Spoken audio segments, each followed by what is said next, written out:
The sun was up. As usual, I made Zane's favorite breakfast. Yet, he still remained indifferent. He ate quietly without saying a word to me. It felt like I wasn't his wife but his maid. After breakfast, I drove him to work. We both worked in sales at the same perfume company. After parking the car, I strode into the office. Once he was gone, I left a colleague with some instructions before quickly leaving the office. I didn't take the car but instead called a cab to drive me home. Flinging open the main door, I crossed the living room as quickly as I could and rushed toward the basement. However, when I arrived, I was dumbstruck. The door to the basement had been changed. Without my knowing, it had been changed to a door with a password lock. And, without the password, it was impossible to enter. I took out my phone and took a photo of the door. I wanted to find out if there was a universal key for this type of door. "What are you doing?" Zane exclaimed, suddenly appearing at the stairway. It turned out that he had felt uneasy, so he'd followed me. He stalked up to me and slapped me across the face. "What did I tell you? Did you just hit me?" I put my phone away. "What did I tell you?" he roared again. "This is my house. Do I not have the right to enter? Besides, shouldn't you have let me know that you were going to change the door?" I screamed back. "You were supposed to wait until I had free time to tell you." He raised his arm to hit me again. I leaned back, dodging his strike. "I'm calling the police," I said, taking out my phone.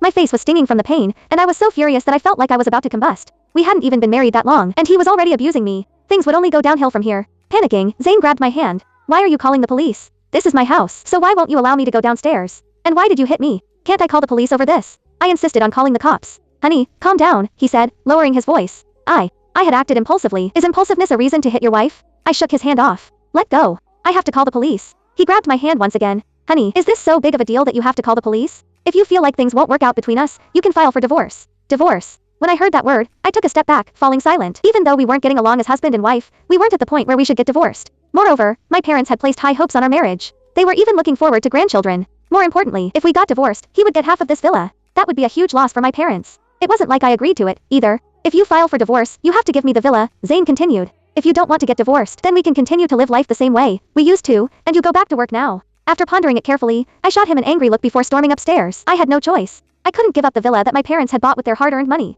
"Get back here." I stopped in my tracks, turning to look at him. "For disrespecting me, don't you owe me an apology and a guarantee?" Zane asked. I burst into tears from anger and slammed my fist against the handrails. Blood spilled from my hand. Giving him one last glower, I quickly left. When I returned to the office, my colleague, Jane Dorca, asked, "Chloe, what's wrong? You look upset." I told her I was fine, and sat down to start work. My right hand was bandaged, so I had to use my left hand to turn my computer on. I didn't want Jane to see it, so I kept my right hand under the desk. "Hey." Jane sat next to me and patted my shoulder. Winking at me, she continued, "Even though you're on your honeymoon with your husband, you need to slow down. Or else, you'll drain him dry." I smiled wryly. If it was my honeymoon doing this to me, I'd admit it. "It's the weekend tomorrow, and we're going out for our company team building excursion. The theme is family related, so we have to bring our spouse or partner," Jane reminded me. "If you don't show up, you'll get penalized." I wasn't interested in team building, but I didn't want to get penalized. However, Zane really loved traveling. He had never missed a single company team building activity in the past. "I'll go if Zane goes," I said. I asked him earlier, but he said he's not going. "If that's true, you two are going to lose your bonus this month. Let me ask him." I got up and walked toward the office space on the other side, which was where he worked.